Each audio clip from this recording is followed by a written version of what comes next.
അടുത്ത organisms and populations എന്ന് പറയുന്ന എക്കോളജിയെ ബേസ് ചെയ്തുള്ളൊരു ചാപ്റ്ററാണ്. നമുക്ക് 2 ചാപ്റ്ററാണ് എക്കോളജിയെ ബേസ് നമുക്ക് പഠിക്കാനുള്ളത്. അതിനകത്തിൽ ഓർഗാനിസംസ് ആൻഡ് പോപ്പുലേഷൻ, ജീവികളും ജീവഗണവും. പോപ്പുലേഷൻ എന്ന് പറയുമ്പോൾ എന്താ, ഒരേ സ്പീഷീസിൽ വരുന്ന ടോട്ടൽ നമ്പർ ഓഫ് ഇൻഡിവിജ്വൽസ്, അതിനെയാണ് നമ്മൾ പോപ്പുലേഷൻ എന്നറിയപ്പെടുന്നത്. ഓക്കെ, അപ്പം ഈ ചാപ്റ്ററിനകത്ത് നമ്മൾ ഇതിനകത്ത് കുറച്ച് പോർഷൻ എന്ന് പറഞ്ഞു കഴിഞ്ഞാൽ ഡിലീറ്റ് ചെയ്തിട്ടുണ്ട്. വളരെ കുറച്ച് മാത്രമേ ഉള്ളൂ ഇതിനകത്ത് നോക്കാനുള്ളത്. അപ്പോൾ ഇതിനകത്ത് ആദ്യം നമ്മൾ ഫോക്കസ് ചെയ്യേണ്ട ഇമ്പോർട്ടൻ്റ് ആയിട്ടുള്ള ടോപ്പിക്സ് എന്ന് പറഞ്ഞാൽ പോപ്പുലേഷൻ. ആദ്യം തന്നെ പോപ്പുലേഷൻ ഏട്രിബ്യൂട്ട്സ്.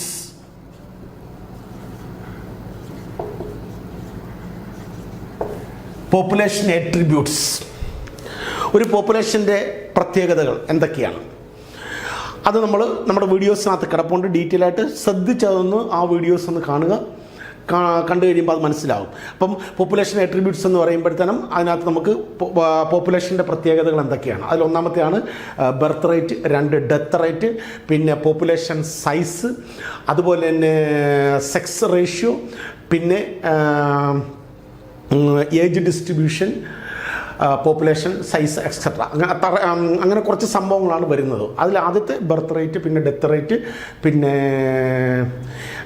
ഏജ് ഡിസ്ട്രിബ്യൂഷൻ, പിന്നെ വരുന്നത് പോപ്പുലേഷൻ സൈസ്, പിന്നെ സെക്സ് റേഷ്യോ. ഇങ്ങനെ 4-5 സംഭവങ്ങളാണ് ഇതിനകത്ത് കയറി വരുന്നത്. അതിനകത്തിലെ ആ ഏജ് ഡിസ്ട്രിബ്യൂഷൻ അത് നോക്കിക്കോണം. അത് വളരെ ഇമ്പോർട്ടൻ്റ് ആയിട്ടുള്ള സംഭവമാണ്.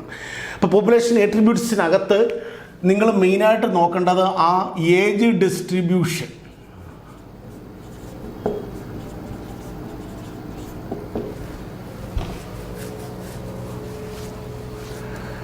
കണ്ടോ, ഏജ് ഡിസ്ട്രിബ്യൂഷൻ നമ്മൾ വീണ്ടും എത്രയായിട്ട് തിരിക്കും, 3ആയിട്ട് തിരിക്കുന്നുണ്ട്. പ്രീ റീപ്രൊഡക്റ്റീവ്,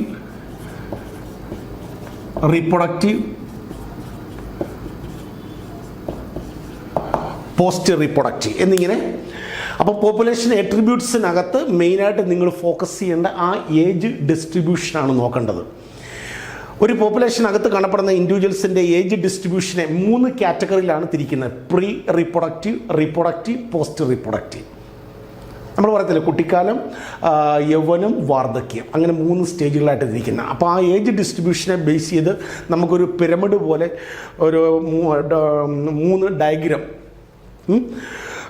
പിരമിഡ് പോലത്തെ 3 ഡയഗ്രാം തന്നിട്ടുണ്ട്. അതിനെ റിലേറ്റ് ചെയ്ത് ക്വസ്റ്റ്യൻസ് കയറി, ആ ഡയഗ്രാം തന്നിട്ട് അതിനെ റിലേറ്റ് ചെയ്ത് ക്വസ്റ്റ്യൻസ് കയറി വരും. അപ്പോൾ ആ ഏജ് ഡിസ്ട്രിബ്യൂഷൻ മെയിനായിട്ടൊന്ന് ഫോക്കസ് ചെയ്യണം. ഓക്കെ, അത് നമ്മുടെ വീഡിയോസിനകത്ത് കിടപ്പുണ്ട്. അത് നമ്മൾ നോക്കിയാൽ മതി, ജസ്റ്റ് അത് മനസ്സിലാവും. ഓക്കെ, ഇനി ഇതിനകത്ത് നോക്കേണ്ടത്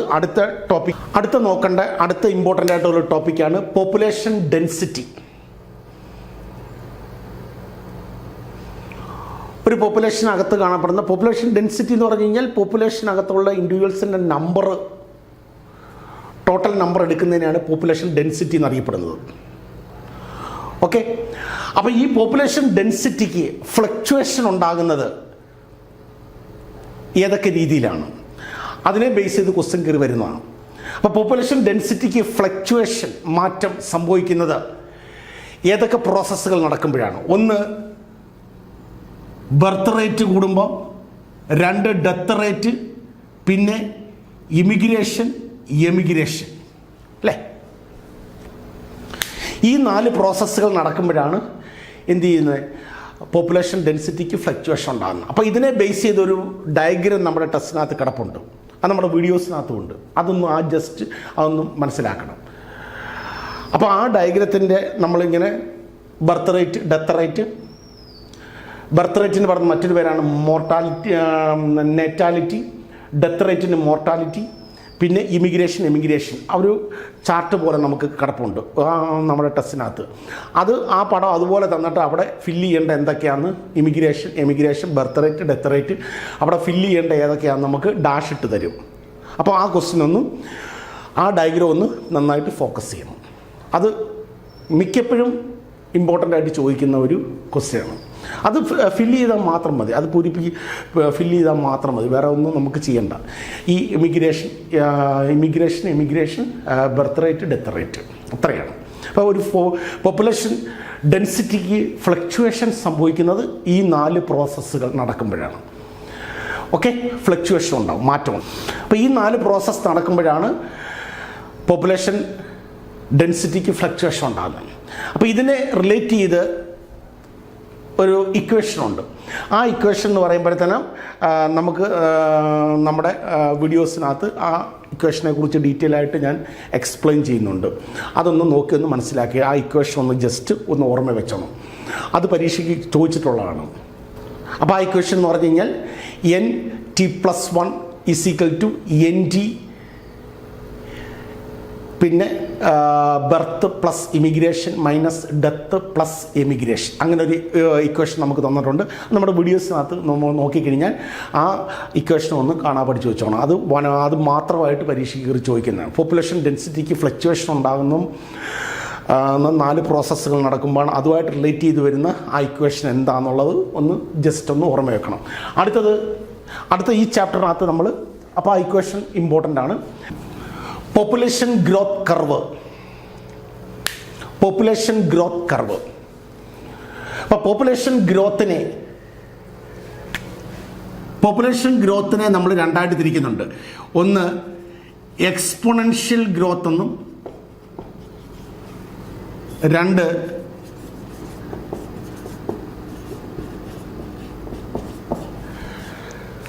ലോജിസ്റ്റിക് ഗ്രോത്ത്. അതിനകത്തിലെ എക്സ്പോണൻഷ്യൽ ഗ്രോത്ത് എന്ന് പറയുമ്പോൾ ഇതുപോലെ ജെ ഷേപ്പ്ഡ് കർവാണ്. ലോജിസ്റ്റിക് ഗ്രോത്ത് എന്ന് പറയുമ്പോൾ എസ് ഷേപ്പ്ഡ് കർവാണ്. കണ്ടോ? ഓക്കെ.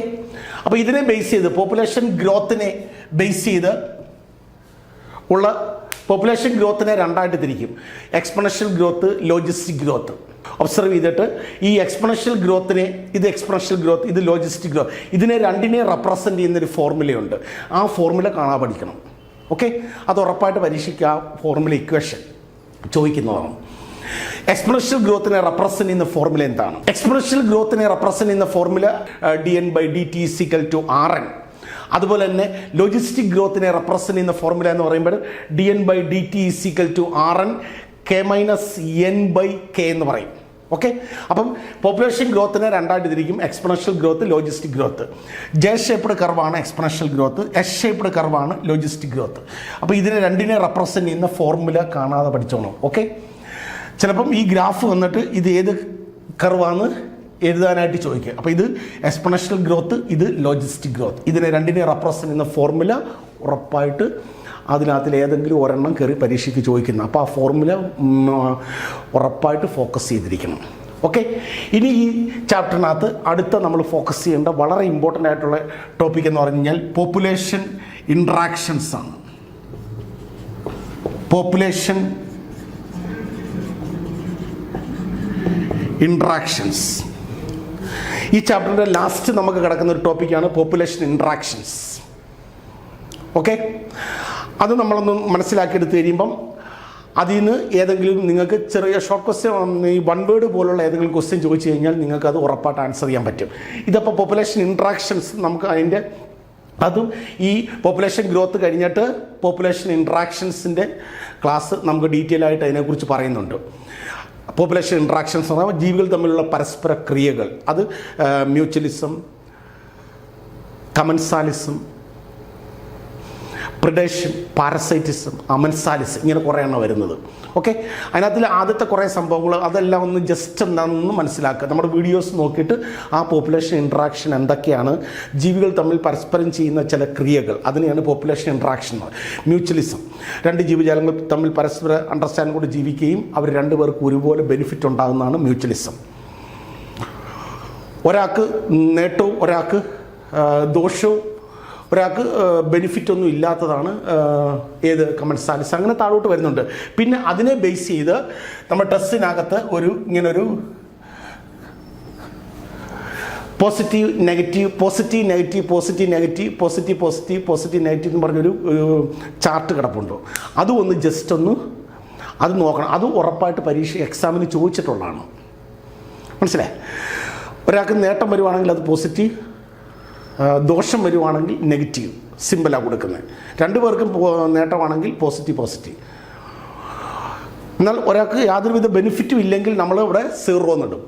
ഓക്കെ, അപ്പോൾ അങ്ങനെ ആ ഒരു നമ്മുടെ ടെസ്റ്റിനകത്ത് ഒരു ചാർട്ട് പോലെ കിടപ്പുണ്ട്, നമ്മുടെ വീഡിയോസിനകത്ത് കൊണ്ട് അത് നോക്കിയിട്ട് ആ ചാർട്ടൊന്ന് മനസ്സിലാക്കണം. അതുപോലെ എക്സാമിന് തന്നിട്ട് അത് ഡാഷ് ഇട്ട് നമ്മളവിടെ ഫില്ല് ചെയ്യാനാണ് ചോദിക്കുന്നത്.